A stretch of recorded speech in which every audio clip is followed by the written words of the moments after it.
ẹja kọjá ẹ̀dẹ̀ tún fún síwájú.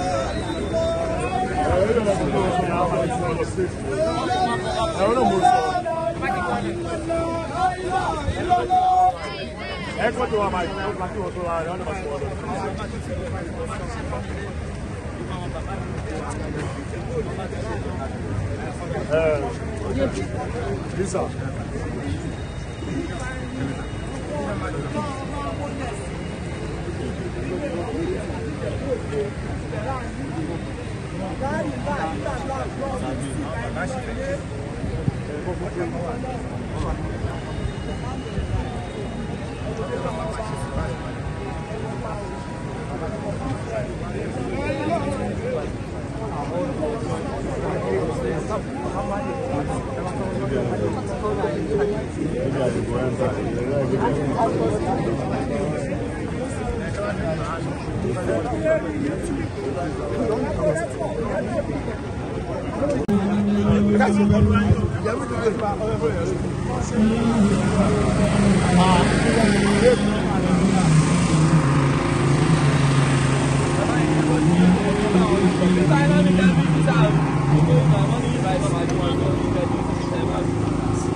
Yes, this is happening right now at Ijebu, the burial of Awujale.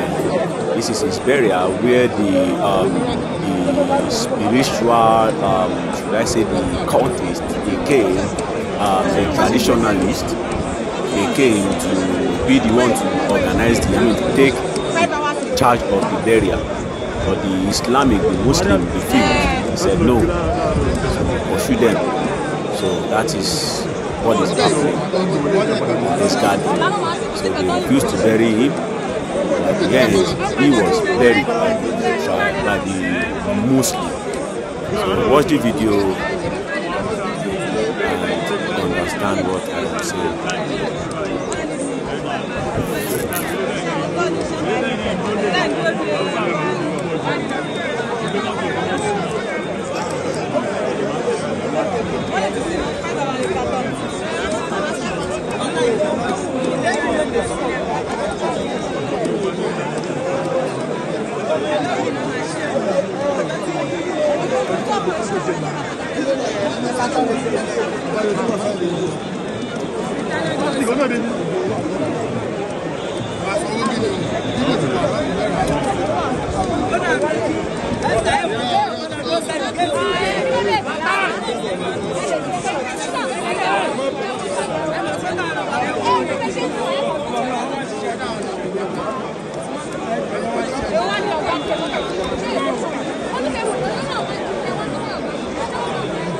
Ẹ̀gbọ́n ilé ìkópa yìí báyìí àwọn sókè ẹ̀ ń bọ̀ yìí báyìí àwọn sókè ẹ̀ ti ń bọ̀.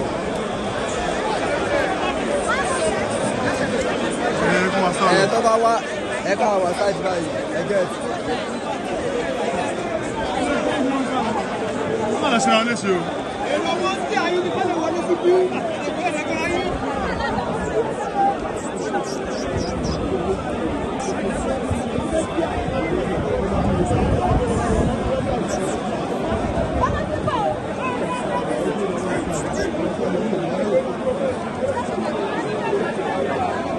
Bóyá nǹkan tá a máa ṣe ní kóbíà kan ṣáàjì báyìí tó bá dé ìbàdàn àwọn mídíà ni. Tó bá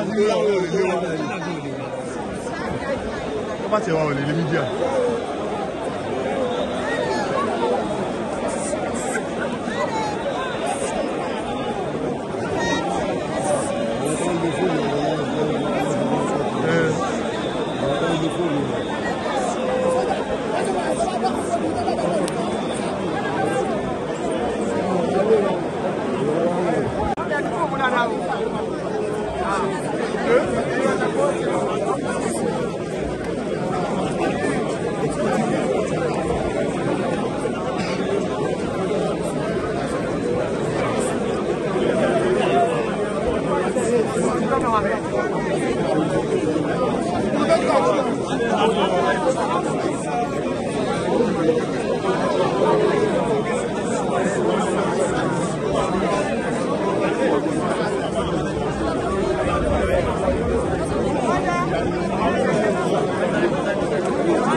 Idan Allah muna taimako muna neman taimako masallaci.